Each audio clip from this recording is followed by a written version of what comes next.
Warahmatullahi wabarakatuh. Perkenalkan, nama saya Siti Nur Hasanah dari kelas MN20F. Di sini saya akan menjelaskan tentang perilaku biaya konsumen. Perilaku biaya istilah umum untuk mendeskripsikan apakah biaya berubah seiring dengan perubahan keluaran atau output. Sekarang ada dasar-dasar perilaku biaya, yaitu yang pertama biaya tetap, yaitu biaya yang jumlahnya tetap sama ketika keluaran output berubah. Artinya, tetap konsisten dalam rentang yang relevan ketika terikat output aktivitas berubah.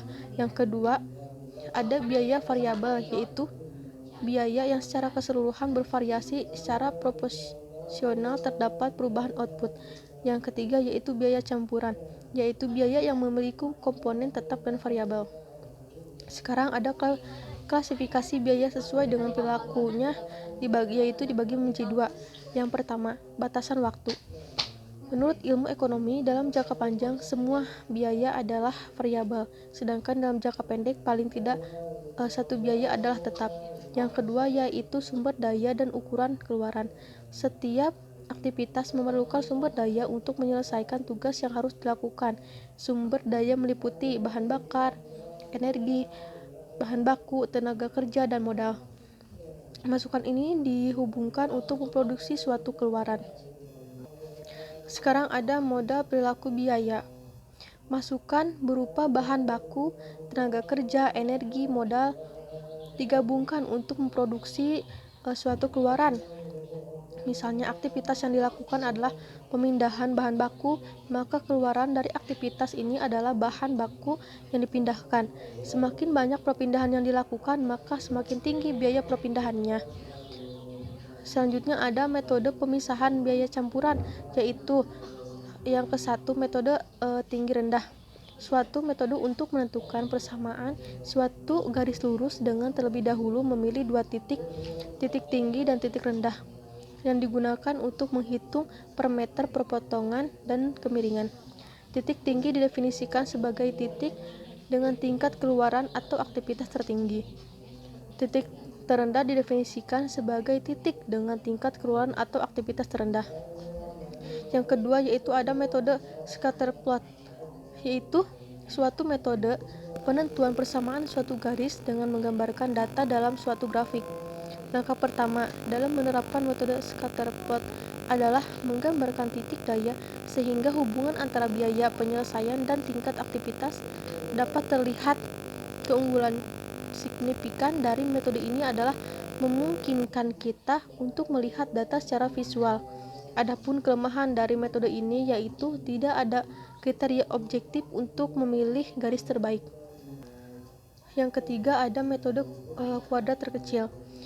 Metode kuadrat terkecil menguadratkan setiap deviasi dan menjumlahkan deviasi yang dikuadratkan tersebut sebagai ukuran kedekatan keseluruhan. Penguadratan deviasi ini menghindari masalah yang disebabkan oleh bauran angka positif dan negatif. Pada dasarnya, perbandingan ukuran pendapatan dapat menghasilkan suatu pemeningkatan suatu garis yang terbaik sampai yang terburuk. Garis yang lebih mendekati titik dibandingkan garis lainnya disebut garis kesesuaian terbaik atau best fitting line, yaitu garis dengan jumlah kuadrat deviasi terkecil.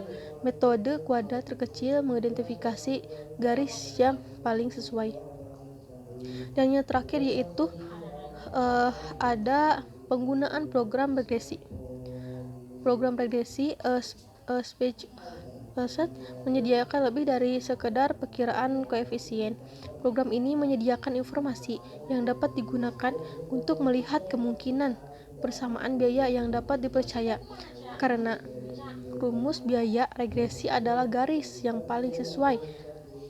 Rumus ini seharusnya menghasilkan prediksi biaya yang lebih baik. Tetapi jika terdapat dua atau lebih variabel bebas, metode tinggi rendah dan scatter plot tidak dapat digunakan. Untuk perluasan metode kuadrat terkecil dapat dilakukan secara langsung. Jika kuadrat terkecil digunakan untuk membuat suatu persamaan yang melibatkan dua atau lebih variabel penjelas, metodenya disebut regresi berganda atau multi-regression. Selanjutnya ada penilaian manajerial. Banyak manajer menggunakan pengalaman dan observasi terhadap hubungan biaya pada masa lampau untuk menentukan biaya tetap dan variabel. Itu yang pertama beberapa manajer menentukan biaya aktivitas tertentu menjadi kategori tetap dan lainnya menjadi kategori variabel tanpa menghiraukan kemungkinan biaya campuran. Yang kedua, ada manajemen mengidentifikasi biaya campuran dan membagi biaya tersebut dalam komponen tetap dan variabel.